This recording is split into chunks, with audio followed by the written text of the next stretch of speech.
ఎవరు లేరు మాకు దిక్కని అనుకుంటున్నామే, లేకపోతే వీళ్ళు అనుకుంటున్నారు, లేకపోతే వీళ్ళని చూసి ఎవరైనా అనుకోవచ్చు.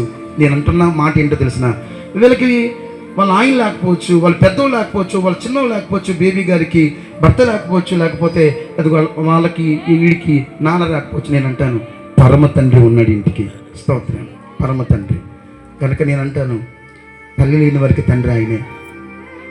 మరొక మాట, నీ సృష్టికర్త నీకు భర్త అయి ఉన్నాడు. కొడుకు లేని వారికి ఆయన కొడుకు. ఏదైతే నువ్వు లేదనుకున్నావో ఆయన పాత్ర వహిస్తాడు. స్తోత్రం కలుగునుగా. ఎప్పుడైతే వెంకటేష్ గారిని కోల్పోయింది కుటుంబం, అప్పటి వరకు మేమున్నామని ఆవిడ అనుకుంటుంది. కానీ ఆవిడికి తెలియని విషయం ఏంటంటే నాకంటే గొప్పోడు నా దేవుడు ఉన్నాడు. స్తోత్రం. అదే దేవుడు నీకు ఉన్నాడు, మనందరికీ ఉన్నాడు. లేచి చిన్న ప్రార్థన చేద్దామా? లేచి చిన్న ప్రార్థన. అయ్యా, ఈ ఆదరణ కుడికిని బట్టి నీకు స్తోత్రం. ఆదరణ కుడికిని బట్టి నీకు స్తోత్రం అయినా ప్రభా, నీకు వందనాలు. ఆదరణ కుడికిని బట్టి నాయనా, నా జీవితంలో ఏమొచ్చినా యెహోషువ ఓషియా అంటాడు, ద్రాక్ష తోటలో ఫలము లేకపోయినా,